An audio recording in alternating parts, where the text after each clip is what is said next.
yuz parvarishni nimadan boshlaydi degan savolga javob beramiz. Ko'pchilik hozir bu yoqdanmi, SPF'danmi? Ana shunday javoblar kelishi aniq, lekin aslida birinchi bo'lib yuz tipini, ya'ni turini aniqlashdan boshlash kerak.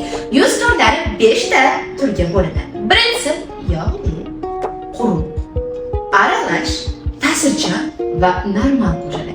Keling, ularni bitta-bitta aniqlaymiz.